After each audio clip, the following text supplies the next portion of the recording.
열왕기서를 묵상할 때 두 가지 포인트가 있습니다. 첫 번째는 뭐냐? 진짜 왕이 누구냐라는 거예요. 왕들의 이야기가 나오는데 이 왕들은 다 자기가 왕인 줄 착각해요. 죄송해요, 왕값도 안 돼요. 그런데 왕인 줄 착각하니까 어떻게 하죠? 마음껏 사는 거예요. 부패 살겠죠. 그래서 열왕기서를 보면서 우리는 돌아보는 거예요. 진짜 왕은 누군가? 우리에게 적용되죠. 혹시 나는 내가 왕으로 착각하고 사는가? 두 번째 뭐냐? 진짜 망한 이유가 뭐냐라는 거예요. 이 사람들이 진짜 망한 이유는 겉으로 보면 몰라요. 그 안에 보면은 추락하는 날개가 있어요. 이거를 찾는 것이 열왕기서의 가장 중요한 말씀의 핵입니다. 잘못하면은 열왕기서를 이렇게 예수 50년 40년 믿었는데도 잘 모르는 분들이 있어요. 그것은 축을 잘 모르기 때문에 그래요. 그래서 망한 이유가 뭐냐? 그를 발견해야 돼요. 그리고 그것을 인정해야 돼요. 아무리 발견해도 여러분, 망하는 데는 이유가 있어요. 근데 그 이유가 물론 들으면 기분 나쁘지요. 그러나 거기는 보이는 이유든 보이지 않는 이유든 이유가 있어요. 그걸 인정하고 세 번째는 다시 세워야 되잖아요. 이제 그 말씀들이 열왕기서를 통해서 계속 얘기가 될 것입니다. 자, 이런 가운데 오늘 본문 열왕기하 1장은요 북이스라엘의 아합 왕의 죽음에 대한 말씀으로부터 시작합니다. 자, 그리고 그가 그렇게 사랑했던 나라 모압이 배반하고 그의 아들이 중병에 걸린 이야기로 시작해요. 자, 1장 1절 같이 한번 읽어보겠습니다. 시작. 아합이 죽은 후에 모압이 이스라엘을 배반하였더라. 아시아가 사마리아에 있는 그의 다락 난간에서 떨어져 병들매. 아합이란 사람은 여러분 이 열왕기상을 7장이나 할애하고 있는 사람인데 이 아합 북이스라엘의 왕이에요. 일단 아합은 여러분 좋은 왕일까요? 안 좋은 왕일까요? 네, 안 좋은 왕인데 가장 안 좋은 왕입니다. 북이스라엘에는요 22명의 왕이 있고 남유다도 22명의 왕이 있는데 북이스라엘은 선왕이 한 명도 없어요. 그래서 빨리 망합니다. 근데 아합은 그 나쁜 왕 중에서도 가장 안 좋은 왕이에요. 그래서 성경에 여호와 보시기에 더욱 악을 행하며 모든 왕 중에 가장 악하며, 이게 아합이에요. 그러니까 여러분, 아합이란 인간이 얼마나 나쁜 왕인지를 여러분은 보게 될 거예요. 근데 그가 그렇게 사랑했던 모압 이방 민족인데 아합하고 있을 때는 아합하고 딱 맞아요. 그런데 아합이 죽자마자 배반합니다. 이게 세속사예요. 그렇게 나에게 모든 걸 줄 것 같은 사람이 어느 날 다 등 돌리는 거예요. 근데 거기 나오는 또 다른 사람이 누구냐면 아하시아예요. 자, 이름 왕들이 좀 헷갈리지만 이제 익숙해지셔야 돼요. 아하시아 왕이 아합의 아들인데 그만 다락 난간에 떨어져서 병들어 죽게 돼요. 이 왕이 2년밖에 왕을 못하고 젊은 나이에 죽어요. 오늘 이런 일련의 사건이 처음에 나와요. 그런데 오늘 이런 말씀 묵상하면은 이 아하시아가 병들었는데 누구한테 자기의 사신들을 보내죠? 누구한테? 에글론에 있는 바알세불이란 말이에요. 바알세불, 바알이에요. 그 바알이라고 하는 귀신들의 이름이 굉장히 많은데 그 귀신들에게, 즉 무당에게 왕이, 이스라엘의 왕이잖아요. 그것도 이스라엘에 하나님을 섬기는 거잖아요. 피상적으로는, 표면적으로는. 근데 무당에게 가서 내가 나을 수 있는지 죽을 수 있는지를 물어봐요. 의사에게 가는 것도 아니에요. 그러니까 얼마나 우상에게 쪄들어 있는지를 보겠죠. 그때 등장하는 사람이 누구냐 하면 엘리야입니다. 자, 열왕기 상에 엘리야가 등장하고요 2장에 가면 엘리야가 승천해요. 사라지고 엘리야의 제자인 누구죠?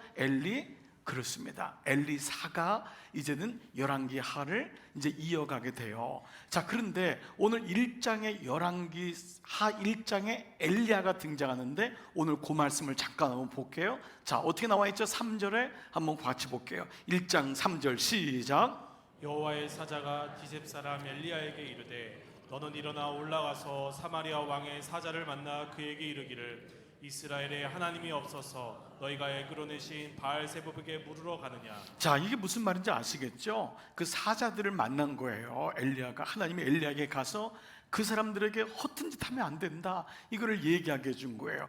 그래서 오늘 말씀엔 그 엘리야가 이 아하시아 왕의 죽음을 예고하지요.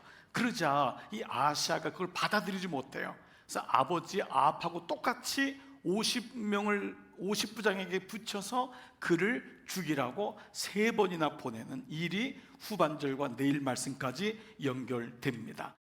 이 아하시아가 걷지 말아야 될 새 길이 뭐냐? 첫 번째, 아버지 아합의 길입니다. 이 아합은요, 평생을 우상 숭배했는데 사실 아합은 그런 사람이 아니에요. 여러분, 아합이 열왕기상 보면은요, 엘리야가 얘기할 때 가슴을 치고 회개하는 장면이 나와요. 그런데 아합은 아내를 잘못 만났어요. 그 아내가 이세벨이에요. 좋은 아내를 만났어야 되는데 이 아내가 평생 우상 숭배하고 이 아합을 끌고 다닙니다.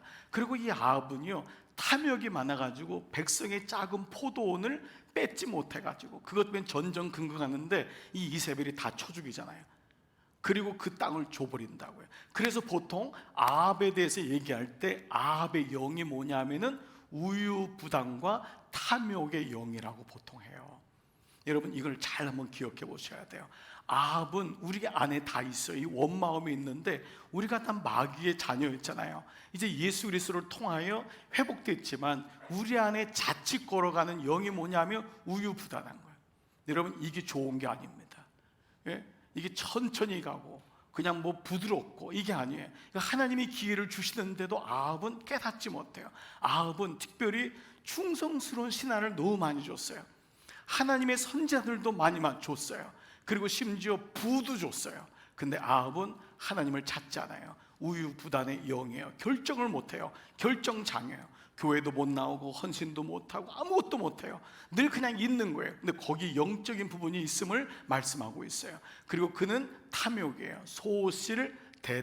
소탐 대실.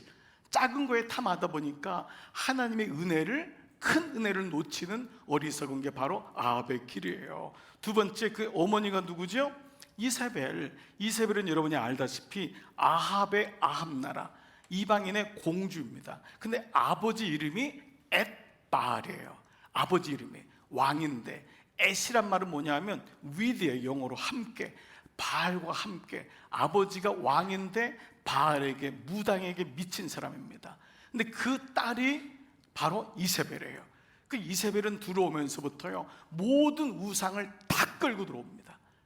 근데 이 아합이 워낙 뭐예요?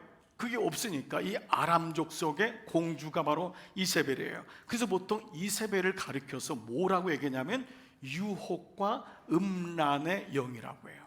그럼 세 번째, 여로보암은 어떤 왕이었죠? 바로 남쪽의 유다, 바로 하나님의 언약에 세워진 이 나라를 깨뜨리고 분열시켰어요.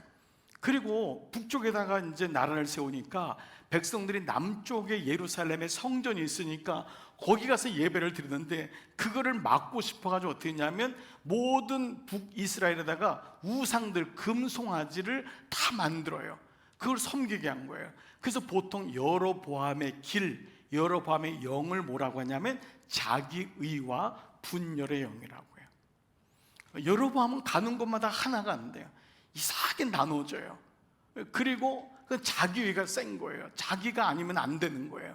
이것이 여로보암에 깔려있는 이런 영이구나. 먼저 한번 적용 질문해 볼게요. 우리도 예수의 영이 없었을 때 우리도 이 아합의 영처럼 우유부단과 탐심의 영이 있지 않았는가? 우리도 예수 그리스도의 길이 없을 때 바로 이 이세벨과 같이 유혹과 음란의 길이 영이 있지 않았는가? 우리도 예수 그리스도의 길을 알지 못했을 때 바로 이 여로보암처럼 자기의와 분열의 영은 없었는가라는 것입니다. 자, 이것이 이제 이렇게 길이 나오는데 오늘 여러분에게 아주 중요한 얘기를 하나 좀 드리고 싶어요. 그거는 이제 열왕기상과 열왕기서를 묵상하는 할 때 가장 중요한 단어예요. 그는 아하시아를 비롯한 아합은 물론이거니와 모든 열왕기에 나오는 왕들이 해결하지 못하는 게 있어요. 이거를 유일하게 해결한 사람이 누구냐면 예수의 그림자인 요아스예요. 요시아가 종교개혁을 하잖아요. 그 요시아 때 유일하게 해결이 돼요. 바로 이 단어가 뭐냐면 산당이라는 단어예요. 이 단어가 눈에 보여야지만 열왕기서가 읽혀요. 이게 읽혀지질 않으면, 보이지 않으면 열왕기서는 그냥 사람들 이야기고 여러분 들어도 헷갈리는 말씀이에요. 이 산당은 히브리 말로 바마라고 하는 단어예요. 바마. 이 바마가 굉장히 많이 나와요. 바마는 산당의 한자로 산산자 집당자잖아요. 그러나 산 위에 세워진 집이에요. 그러니까 산 꼭대기에 세워진 신전, 이게 산당입니다. 그러면 산당은 어디 있었냐면 이스라엘 백성들이 애굽해 가지고 가나안에 들어갔는데 이미 산당이 다 존재하고 있었던 거예요. 그래서 모세가 신명기에서 너희가 가면은 산당을 조심해라, 우상 숭배 조심해야 된다. 그게 집결지가 산당이에요. 그러나 초창기에 이스라엘 백성은 유월절 신앙, 구원의 신앙이 너무 강했기 때문에 산당을 지배해요. 무당들을 내어 쫓고 바알신을 내어 쫓고 거기서 여호와 하나님을 섬겨요. 산당이 그렇게 돼요. 그런데 어느 날 어떻게 되죠? 우상 숭배가 되는 거예요. 제사장들이 타락하고 백성들이 혼합주의에 빠져가지고 바알신에 빠지는 거예요. 그러니까 예를 들면 이런 거예요. 교회인 줄 알고 들어갔는데 커튼을 열었더니 안에 바알이 있는 거예요. 금송아지가 있는 거예요. 그러니까 성전은 유일하게 예루살렘밖에 없잖아요. 그러니까 솔로몬 시대 이전에 이스라엘 백성을 곳곳에서 제사장들과 레위인들을 파송해서 예배처소로 만들었는데 그렇게 변화된 곳이 옛날로 다시 들어간 거예요. 옛날에 무당 믿다가 이제는 예수님 만났는데 다시 옛날로 돌아가는 그런 모습이 바로 산당인 거예요. 그 산당이 너무 많으니까 여기서 우상 숭배가 다 일어나는 거예요. 그러니까 이 문제에 대해서 왕들이 해결을 못하는 거예요. 이 산당은 음행이랑 연결된다 그랬죠. 거기 바알을 섬기는 음행이 있기 때문에 우리의 아들들이 가면은 바알의 여사제하고 결혼을 시키는 거예요.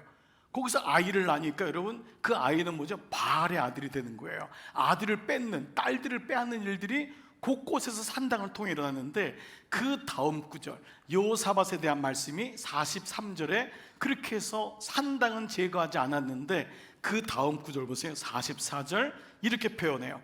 여호사밧이 이스라엘의 왕 누구죠? 아합이란 말이에요. 그 당시 여호사밧은 남쪽의 남유다의 왕이에요. 그 북이스라엘은 아합이 있었는데 그 아합과 화평하니라. 이게 복선이에요. 여러분 보면은 전쟁 없이 잘 사이좋게 지냈나 보네, 이 말이 아니라 이 말은 여호사밧의 아들을 아합의 딸에게 주는 결혼 동맹 관계가 생겨요. 이 얘기를 지금 하고 있는 거예요. 이 말씀이 똑같은 이제 역사인데 열왕기 상하가 있고 역대 상하가 있어요. 열왕기 상하는 왕들을 중심으로 한 거고 역대 상하는 시대를 중심으로 한 거예요. 자, 그런데 그 역대하 21장 6절에 요 구절을 보충 설명을 하고 있어요. 여호람이 여호사밧의 아들이에요. 그 성군의 아들 여호사밧이 그가 이스라엘 왕들의 길로 행하여 아합의 집과 같이 된 거예요. 아들 줬더니 아합에게 뺏겼는데 이는 왜냐하면 아합의 딸이 이세벨의 딸이 그의 아내가 되었어요. 그리고 그가 여호람이 여호와 보시기에 악을 행해요. 믿음의 계보가 완전히 끊겨요. 이세벨의 딸이니 여러분 오죽했겠어요? 딸은 엄마보다 더해요. 여러분 이런 일이 지금 일련의 사건이 일어나는 거예요. 즉 이 두 가지가 열왕기 하를 보는, 열왕기서를 보는 굉장히 중요한 핵심이에요. 즉 놓치면 안 되는 추락하는 날개가 바로 이 두 가지예요. 한 가지는 산당, 한 가지는 불신 결혼이에요. 이 단어는 여러분을 힘들게 할 거예요. 불편하게 할 거예요. 지금 이미 불신 결혼한 내 아들, 딸들도 있고 여러분 지금 억지로 와 있는 분도 있을 수 있어요. 이 결혼 문제는 특별히 부모가 해결할 수 없는 부분이잖아요. 대신 결혼일 수도 있는 것도 아니고 이 부분은 늘 우리를 아프게 해요. 또 여러분 중에는 이미 청년도 있고 결혼을 앞두고 있는 분도 있고 교제하고 있는 분들도 있을 거예요. 그런데 이 산당과 불신 결혼, 불신 가정이 어떤 화두가 돼서 이스라엘을 멸망시키는지를 봐야 돼요. 이거는 여러분 제가 여러분에게 목사로 얘기하는 게 아니에요. 하나님의 말씀이 이것을 얘기하고 있어요. 그러므로 여러분의 마음을 일단 내려놓고 하나님의 음성을 들으셔야 돼요. 산당은 성도들의 삶을 의미해요. 그들은 하나님께 예배했는데 산당에서 해결이 안 되는 거예요. 산당은 감추어진 거예요. 주일은 예배를 드리는데 6일 동안은 알 수가 없는 거예요. 이게 사실 우리 연약함 아닌가요? 우리가 다 주일날 예배를 드려요. 여러분을 누가 뭐라고 하겠어요? 그러나 여러분, 마귀는 알고 있는 거예요. 우리의 신앙이 자라지 않는 이유는 6일 동안의 삶 때문에. 이게 사실은 추락하는 날개가 있어요. 여러분, 오늘 찬양대 너무너무 감사해요. 우리 찬양대처럼 귀한 사람이 어디 이렇게 헌신하고, 교사들, 제가 오늘 사부 예배 때도 청년들, 교사들 이 말씀을 줄 거예요. 오늘 이렇게 작정을 했어요. 왜냐하면 교사지만은, 찬양대지만, 여러분처럼 헌신하지만 6일 동안 그가 어떤 일을 하는지는 알 수 없는 거예요. 이게 산당이에요. 보여지지 않는, 감춰지지 않는. 왜 내 인생 속에 이런 문제가 있을까? 사실은 예배를 드리지 않아서가 아니에요. 여러분들이 헌신하지 않아서가 아니에요. 여러분이 6일 동안 나도 모르게 추락하는 날개가 계속 유지되고 있기 때문에 그 예배가 우리의 삶을 치고 올라가는 사닥다리가 되지 않고 그냥 예배를 드리는 형식적인 예배가 될 수 있는 가능성이 많아요. 또 하나, 불신 가정, 불신 결혼이에요. 성경은 이것을 음행이라고 했어요. 굉장히 듣기 어렵죠. 여러분 자녀 중에서 안 믿는 사위나 며느리를 얻었는데 여러분 그걸 가리켜 성경이 음행하고 있다고 한다면 여러분 굉장히 가슴 아플 거예요. 근데 이것이 성경에서 메시지예요. 그 아이들을 버렸단 말이 아니에요. 그것이 얼마나 무서운지를, 그리고 우리가 그걸 위해서 얼만큼 기도해야 되는지를 역설적으로 보여주고 있어요. 혹 우리가 아하스가 걸었던 아합의 우유부단과 탐욕의 산당이 있지 않는가? 혹 우리가 아하스가 걸었던 이세벨의 바로 유혹과 음란의 산당이 우리 삶에 있지 않는가? 혹 아하스가 걸었던 여로보암의 자기의와 분열의 산당이 있지 않는가? 그 결과는 불신 결혼이 됐어요. 불신 가정이 만들어졌어요. 성령께서 여러분의 마음을 만지셔서 이제 이 산당, 그리고 불신 가정, 불신 결혼에 대한 마음이, 부모가 없으면은 애들한테는 절대 주지 않습니다. 깃발을 든 여러분에게 이 마음이 새겨지고 함께 기도하기를 축복합니다. 산당이란 단어가 발견됐지만 놀랍게도 아하시아가 엘리야를 죽이기 위해서 50명 군사를 보내는데 그때 엘리야가 어디 있었냐? 9절이에요. 같이 한번 읽어볼까요? 시작. 이에 50부장과 그의 군사 50명을 엘리야에게로 보내매 그가 엘리야에게로 올라가 본즉 산 꼭대기에 앉아 있는지라. 여기 산 꼭대기 동그라미, 여러분이 산 꼭대기가 뭐냐 하면 정확한 단어는 그 산 위에요. 정관사가 있어요. 영어로는 top of the mountain이에요. the mountain이에요. 그러니까 이게 그 히브리 말로 로시란 말이 탑이거든요. 하가 또예요. 하루가 마운틴, 산이에요. 그 산 위란 말이에요. 즉 엘리야가 이미 올라갔던 그 산이에요. 그러면 산당과 비교할 때 산당에 무너졌던 사건이 있었던 산이 어떤 산이죠? 어떤 산이죠? 갈멜산이에요. 갈멜산. 850대 1로 이겼던 그 산, 그 갈멜산을 성사학자들은 얘기하고 있음을 말씀하고 있어요. 우리는 두 가지 산에 오르는 거예요. 하나는 갈멜산이냐, 하나는 산당이냐. 오늘 이 말씀이 엘리야가 산당에서, 그래서 여러분이 보면은 말도 안 되는 사건 같지만 불이 내려와서 50명의 병사들을 2번이나 다 죽입니다. 그 말씀은 바로 갈멜산에서 있어야지만이 승리할 수 있음을 우리에게 상징적으로 보여주는 말씀이라 할 수 있습니다. 말씀을 마무리해 볼게요. 부산에 가면은 국립대학교 중에 하나인 해양대학교라는 곳이 있습니다. 이제 아주 장학금 다 주고 우수한 사람들을 마도로스로 키우는 아주 좋은 학교입니다. 우연히 한 TV 프로그램에서 이곳 교수님이 출연하셔서 얘기를 하는데 아주 제가 그때 너무 울림이 컸습니다. 이분이 이제 오셔서 하는 말이 출연진들한테 이제 묻는 거예요. 여러분 항해할 때, 여러분도 한번 생각해 보세요. 항해할 때 선장이 가장 능숙한 선장이라면 무엇을 가장 먼저 해야 될까요? 이걸 묻는 거예요. 가장 먼저 알아야 되는 게 뭘까요?를 물었어요. 그러자 패널들이 리더십이 있어야 되지 않나요? 그리고 배와 간수 격차 이런 거, 파도 이거 알아야 되지 않나요? 일기예보를 알아야 되지 않나요? 아니면 배에 대해서 상태를 알아야 되지 않나요? 아니면 비상 때 무전 상태가 어떤지, 혹은 비상 식량이 어떤지, 이런 거를 알아야 되지 않나요? 라고 했더니 이 교수님이 고개를 다 저으시면서 이렇게 말했어요. 항해에서 가장 먼저 알아야 하는 것은 자신의 현재 위치를 정확하게 아는 것입니다. 어찌 보면 당연한 얘기 같은데 이게 너무 그때 저는 너무 큰 울림이 됐어요. 자신의 현재 위치를 정확하게 안다는 거예요. 이 말은 역설적으로 전제가 뭐죠? 많은 사람들이 자기의 현재 위치를 모른다는 거예요. 부인하고 싶어 한다는 거예요. 목사인 저에게는 이게 마치 자신의 모습, 나의 영적인 위치를 정확하게 아는 게 중요하구나. 목회하는 저에게는 우리 교우들의 영적인 상황이 어떤지를 아는 게 중요해요.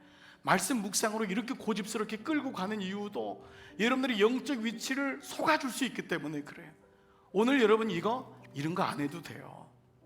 여러분에게 이것을 제시하고 또다시 하나님께서 제 마음을 주시는 것은 여러분의 지금 위치가 어딘지를 드러나야 된다는 거예요. 이 문제를 가지고 피눈물 나게 기도해 본 적도 없고 어느 날 멈춰져 버린 우리 모습 아니에요?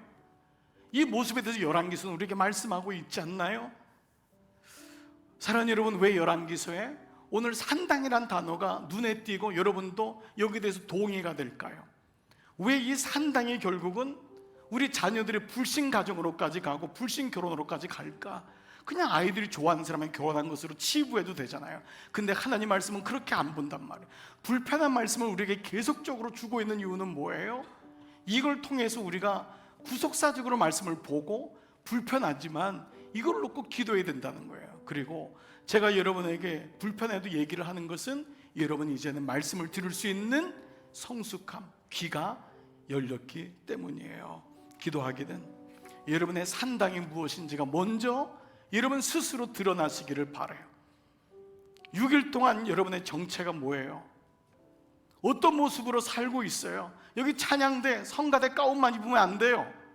6일 동안 여러분이 하고 여기 지금 가운이 있고 보란듯이 있으면 하나님이 모르시나요? 목사가 가운을 입을 때 제일 두려운 게 뭐냐면 6일 동안 한지 때문에 두려운 거예요. 그러므로 우리가 산당이 있어요. 우리 집에 대대로 내려오는 산당은 뭐냔 말이에요. 아마 여러분의 아버지 어머니가 눈물겹게 그거를 끊으려고 애를 썼을 거예요. 예수가 들어와서 우리 집에 무당이 없어지고 무속이 없어지고 노름이 없어지고 술 취함이 없어지고 바람이 없어지고 이거를 위해서 얼마나 기도했는데 자녀가 이걸 모르면은 결국은 그 어머니 돌아가시면 원인치 되는 거예요. 이 말씀이 상당히 이렇게 중요한 말씀이에요. 그리고 이것은 가정을 무너뜨리는 불신 가정과 불신 결혼으로 가게 되는 거예요. 그러나 실망하지 마세요. 지금 내 며느리가 사위가 예수 안 믿는다고 끝난 건 아니잖아요. 빼앗긴더라도 봄은 오는가. 이것을 열왕기서를 준 것은 회복에 대한 신호인 거예요. 우리가 다시 오라, 여호와께로 가자, 다시 주님께로 가자, 다시 이 문제를 놓고 기도하는 그 마음을 주님이 주세요. 오늘 이번에 여러분께서 이 말씀을 갖는다면 사도 바울의 이 메시지가 여러분에게 들릴 거예요. 고린도서 2장 10절, 오직 하나님이 성령으로 하나님의 영으로 이것을 우리에게 보이셨으니, 오늘 성령을 통해 여러분에게 보이신 거예요. 성령은 모든 것 곧 하나님의 깊은 것까지도 통달하시느니라. 이세벨의 영은 뭐죠? 마귀의 깊은 것을 얘기해도 모른다 그랬잖아요. 근데 성령이 오니까 하나님의 깊은 것을 깨닫게 되었다라는 것입니다. 46일 동안 우리 하루하루 이 여정을 걸어갔으면 좋겠어요. 떨어져 있을지라도 서로 격려하고 5가지 살리는 방법을 꼭 보시고 혼자 기도하지 마세요. 같이 기도하세요. 공동체가 같이 기도하고 함께 기도할 때 놀랍게도 하나님의 일하심이 우리 아이들에게 틈입하고 배우자에게 틈입하고 가정 살리기 46일 기도 프로젝트, 여러분 함께하는 여러분 다 되시기를 주의 이름으로 축복합니다.